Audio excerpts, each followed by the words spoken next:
Hey, what's up, everybody? Video 44 coming at you. Another video. All right, so I got two more players I'd like to talk about: Patrick Ngongba and Jaden Quaintance. I did homework on Ngongba yesterday, Quaintance this morning, and I think I got a loose understanding of these players. Of course, there's always more homework to do, more footage to try to watch, but I watched a lot of footage of both of these guys and listened to a lot of commentary about both of these guys.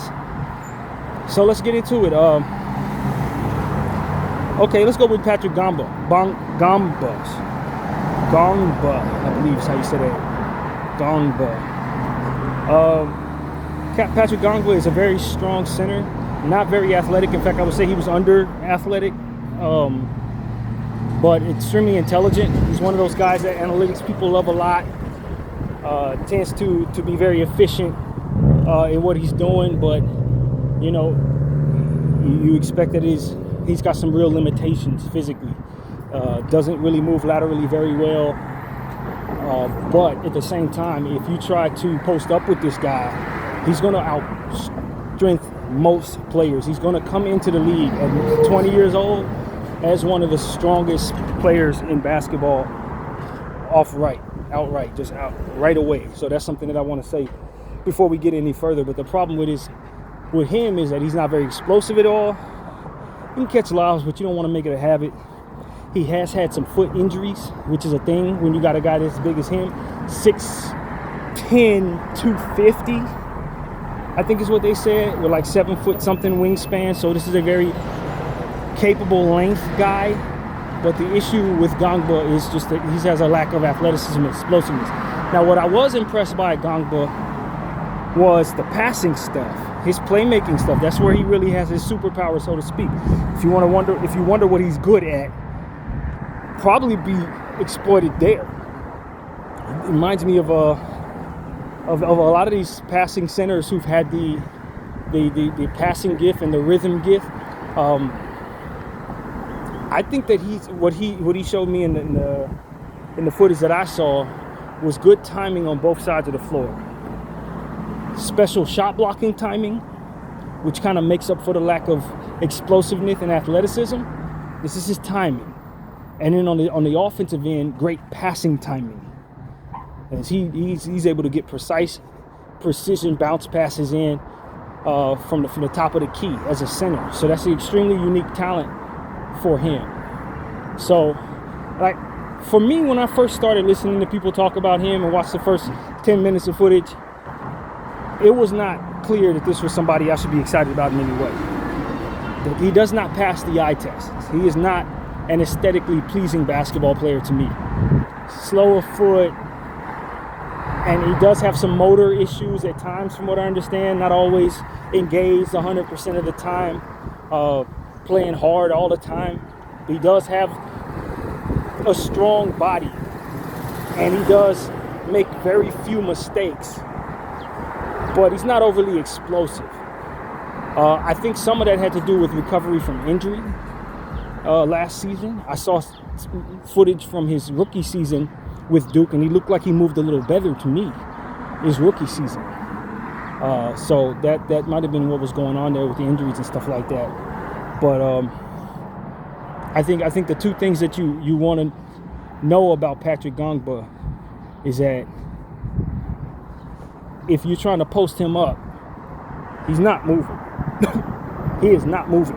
He is one of the strong as an ox, this guy. He is not moving. Backing him down is going to be futile for a good 90% of the league. It's just not happening. He's a damn oak tree. And the other thing is that he really can pass the ball very well. And I don't know if you want to say he's a hub. I don't know that he's quite the passer that you would say.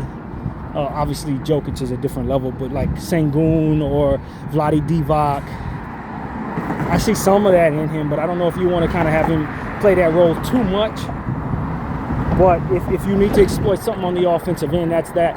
And from there, his three-point shot isn't terrible. He can hit a three here and there. He's not a deficient floor spacer.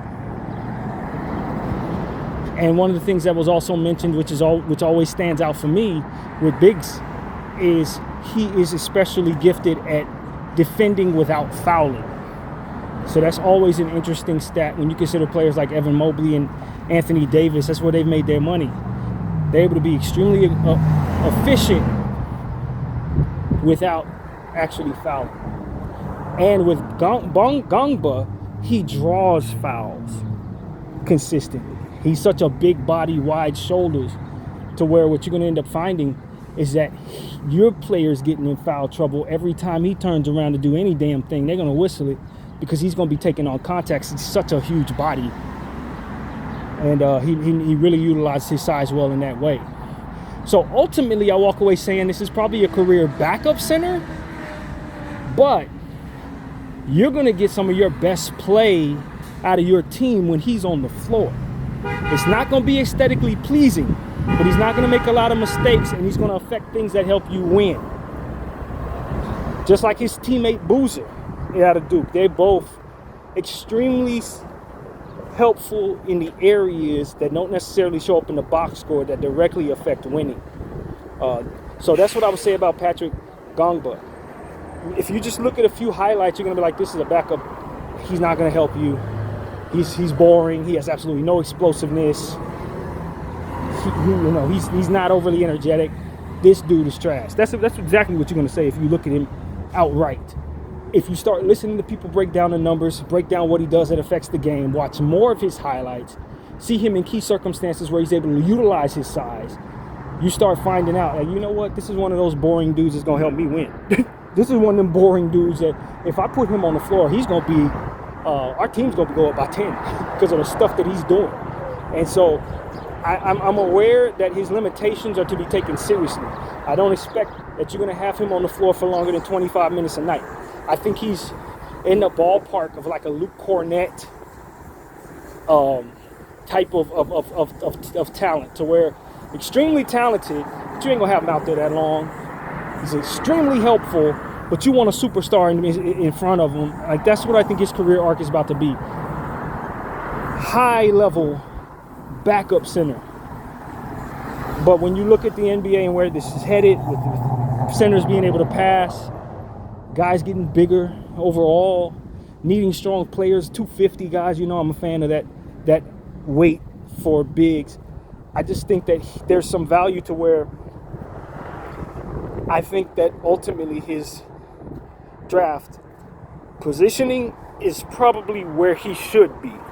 Somewhere between 18 and 25, he should be off the board. Somewhere between 18 and 25. If you're just looking at him, like I said, the first 10 minutes of doing homework on him, I said, I'll leave this dude on the board the whole draft, man. I'll take him in the undrafted market. This is not a player that I'm interested in. But when you start doing homework on him, you start raising your understanding that, this should be a lottery pick. What brings it back down to an even space is the foot injuries and the lack of athleticism and some of the games where he didn't play that well. Then you're like, all right, well, let's just keep him in that 20 range. Because the analytics, they'll tell you should probably take him around 13, 14, 12, into the lottery. I just, with my understanding of who else is in that range, Patrick's going to fall some for me. But I like Patrick overall. I actually have learned to really appreciate Patrick overall, because there's things that I really need in my big that he's ultimately going to be doing. Being impossible to move, somebody I can put on the big body dude, the Jokic, somebody I can throw it, Wemby, somebody I can throw it, Joel, 250, can be pushed and push people around. That is such a necessary piece in a league with those guys running crazy. Jokic running crazy, you need Patrick Ngongba. Whether you like it or not, you need him to throw at that guy. You know what I mean? So that's why I like him a lot. He's going to provide a great deal of power. Upper body strength specifically just can't be moved. When you lean up against him, it's like leaning up against a wall, man. It's not happening. And so I really like that. I just wish there was some explosiveness there. I want him to work on his conditioning. I'd love to see what he looks like when he's quote unquote in shape. And the thing about him is like he's so very strong, and he's only 20 and 19 years old, so that means he's going to put on even more strength. So he's gonna be powerful in that regard. But I understand that he needs players around him that can make up for it. He's not gonna be able to keep up. Can't switch everything with him because he's not gonna keep up with small who are fast. Not moving laterally well at all. So probably ain't guarding the perimeter very well.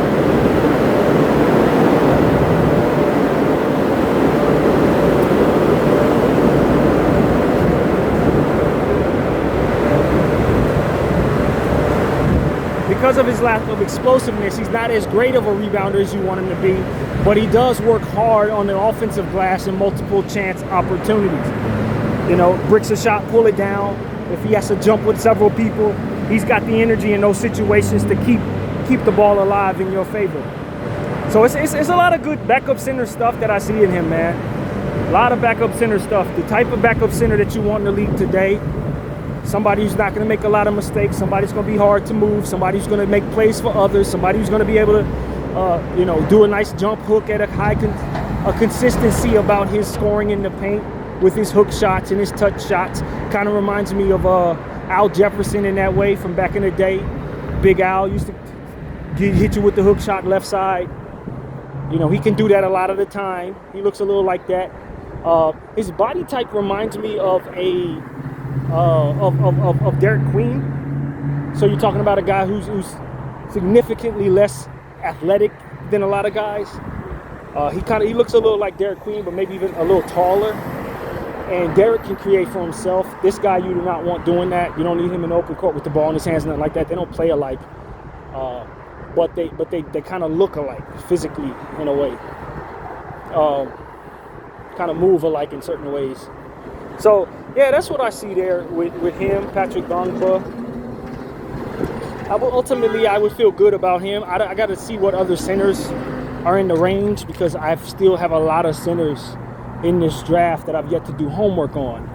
So to kind of see where he lands amongst those guys, it's not clear to me.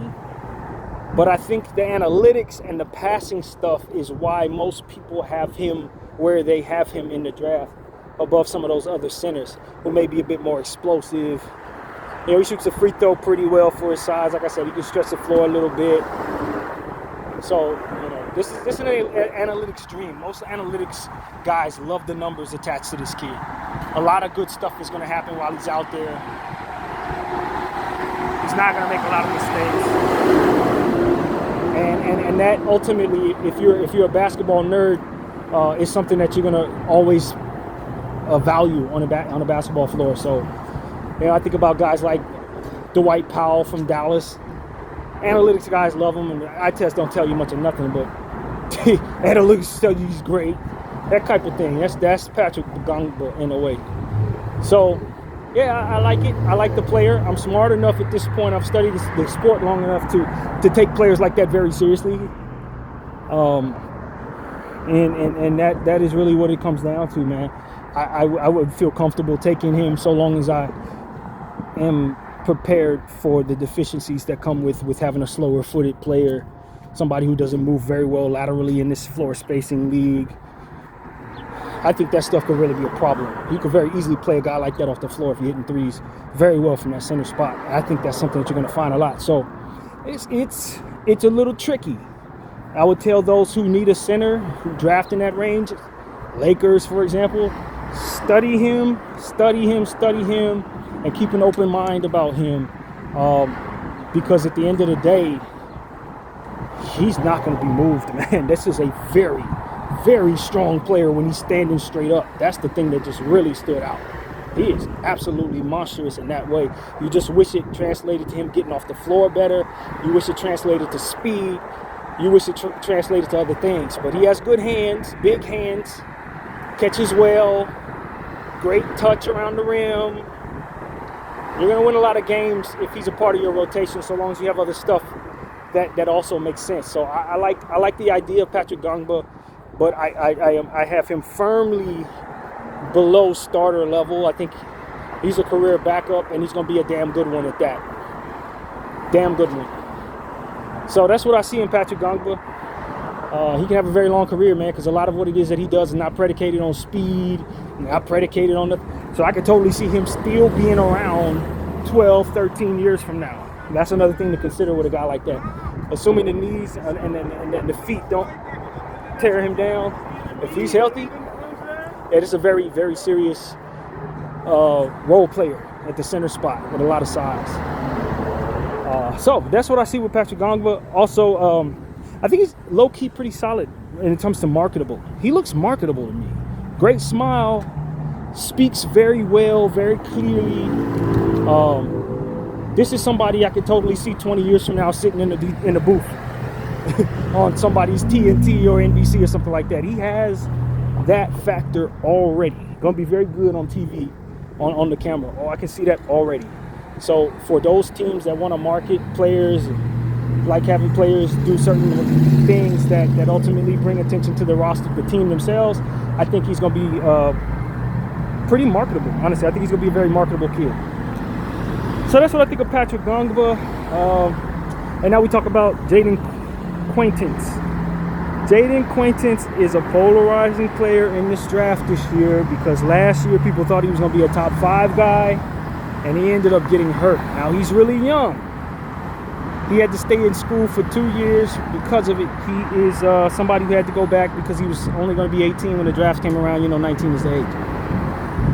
He is the opposite of Ngongba in the sense that he moves extremely well laterally. In fact, he's coming into the league, assuming all things remain equal, and we'll get into what that means later. He's going to be able to move from point A to point B at lightning speed, and he's huge. He's about 6'9", 220, big body guy, strong, athletic guy, powerful legs, and he moves fast, quick twitch muscles. He's going to get out to the three-point line from the interior to the three-point line as fast as any big in this league. I can tell you that right now, so long as all things remain equal. He is an absolute physical specimen. He is explosive as hell. Like lob threat for certain. Just an explosive guy on both sides of the floor, shot blocker, rebounder. All of these things should be good. Problem is, there are several problems. Glaring ones at that. One, the motor ain't great. It ain't great. And I think some of that had to do with him getting injured and then coming back from injury and listening to people talk about him fresh off injury. For the first couple games after coming back from his injury, he didn't show a whole lot of productivity. Bad on the boards, bad in a lot of areas. Only had like 1 out of 3 games where he was even reasonable. So the variance between him playing well and playing poorly is vast. You could get absolutely nothing out of this guy on a random night, and that is extremely concerning. Second thing about him that's no good, he is an awful free throw shooter. One of the worst of all time. Shoots in the 40 percentile. I mean, the 40%, 49%, something like that. He is an awful free throw shooter. Unplayable in that regard. So I just want to put that out there. He is immediately coming in as the latest horrible free throw shooter in the NBA. He's absolutely ridiculously bad. But there have been guys who came in ridiculously bad. I think of a guy like Andre Drummond. When he was drafted, he was awful as hell. And at this point, you can trust him at the free throw line. He's pretty respectable at this point. He worked it into his equation. He did the work and got better. And it's not something you talk about with him anymore. So, there are guys who've also been as bad as him who've gotten better. But his free throw shooting is just, it's one of the worst. It's one of the worst we've ever seen, honestly. So that's a thing. And the injury was a real thing. So since he's a very young player, one of the reasons why you're so excited about him is because you got so much time ahead. He's obviously a project, and you can mold him into being whatever you want him to be, so long as you have the patience and the development process tools to do so. I like the kid a lot, but the injury that he took on required him to have knee surgery. And since coming back from the knee surgery, some of the explosiveness and some of that quick twitch ability that goes back and forth is not there. You know what I mean? So it's like, did the athleticism and that superhuman speed disappear because of the surgery?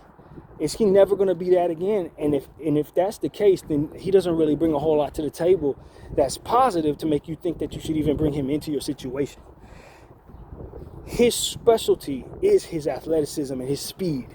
and his ability to get back and forth rather quickly. Lightning speed at that size, blocking three-point shots and stuff like that. It's just not something that you're going to see from many players. Prior to that injury, he was arguably the fastest player I'd ever seen move from the key to the three-point line at that size. Like the fastest I've ever seen, literally. But after that surgery, he ain't come back the same guy. And if that's gone permanently, then the other deficiencies he has practically makes it so he's not an NBA player. And so that's the reality of it. Not the greatest decision making. Bad touch around the rim from what I saw. He missed an open layup type thing. Like, he has a lot of work to do, not overly super talented here. But the athleticism, the explosiveness, the defensive principles that he already has, some of the defensive gifts that he has are next level. But it's highly reliant upon the athleticism staying intact. And if it's not, then the rest of his glaring weaknesses just become too much. So that's the problem with Quaintance. He's extremely polarizing. But if you believe that the athleticism is going to come around, if he does well in the combine and shows that speed, there are going to be people going to want to take him in the top 10. And once you see what he can physically do when he's healthy, oh man, this is one of the most athletic players we've ever seen. You know, I think about what Adu Thero looked like last year. This is the type of player that you stash and put next to Thero. It's going to take about 5 years for them to become what they're going to become.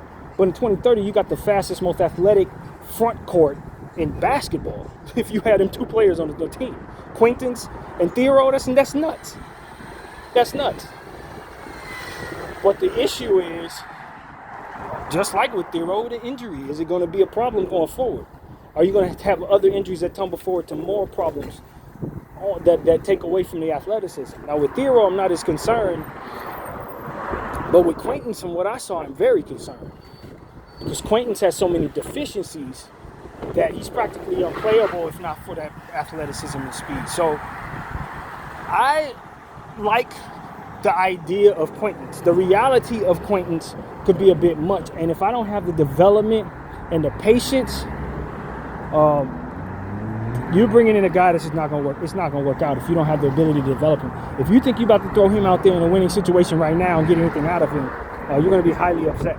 But if you bring him in and you're ready to develop him for about 3 years, 4 years, let him sit for the first basically 2 years, play a lot of G League minutes. If you're ready to give that player that type of attention, say if you're like Brooklyn or Chicago, some of these teams that have, you know, a couple years before they're ready to compete, then you're going to look up and you're going to have an explosive, dynamic, big that's going to be just wreaking havoc on the defensive end and catching lobs on the offensive end, dunking the ball in ways that keep your fans on their feet. Like, he's going to be one of the most fun players to watch. But if the injuries keep taking away from his athleticism, he's going to be in China, man. It's not a whole lot there, if I'm being honest, outside of the athleticism. And so that's really what it is, man. I think it's all about athleticism with players like that. And for me, if I got to take a chance on a guy, I need to know that if the athleticism isn't there, that they can still play ball. You know what I mean? That's where it becomes a thing for me. I'm excited about bringing explosive athletes to my team, but they got to be able to have reasonable intangibles just in case their athleticism wanes off. Otherwise, the window is short, and the how well you expect for them to be able to perform teeters so drastically that it just becomes a little more risky than what I'm comfortable with. So that's my take on Quaintance. I only take him in certain situations. I likely want players that are already solidified in his position, and I compare him to players like Robert Williams. He looks like Robert Williams out there with more athleticism, more explosiveness. That's what he looks like. I heard people compare him. I heard one guy say he's the ceiling of Sean Kemp. I don't know what the hell he sees Sean Kemp. I get it, black dudes dunk, but that's about the only thing they got together that matters, that compare to one another. I don't see no kind of Sean Kemp. But I do understand the athleticism, the super jamming stuff that's going to be there if the athleticism's in place. Beef stew comes to mind, athletic beef stew. I can see that. I heard people say his ceiling is like Bam Adebayo. I don't know about that. I'm not really sure. I think some of the defensive stuff, maybe you might squint a little bit and see that being his high side ceiling, but that wasn't really what I was going with. Robert Williams with athleticism is probably where I go with that. I go Robert Williams. And with that comes the same concerns with the health. But with the good thing about Quaintance is that he's extremely young. So even as you bring him in, if you have a couple seasons to wait with this kid, chances are you could probably weather that storm, work on his conditioning, and hopefully good favor will come your way to where you have this explosive, monstrous forward of a player who's blocking shots and catching lobs. So, yeah, definitely an athletic specimen, but the health, man, the health is really a thing. The free throw shooting is definitely something you just have to work into your equation. He actually did show some ability to hit some jumpers and stuff like that. He likes to take certain jumpers, but the decision-making with the shot selection is going to have to be coached around. We're talking about an 18-year-old kid. He's just going to do young guy stuff. But at the end of the day, you're talking about somebody who you can't teach what he has naturally, which is athleticism, explosiveness, speed, quick twitch muscles, defensive gifts. He has some Vanderbilt in him, in terms of his defensive talent is in place. He's definitely going to be picked up as a defensive mind and physical, specimen. So, yeah, it's some good stuff there, man. It's some good stuff there. But you just gotta be patient and develop this kid.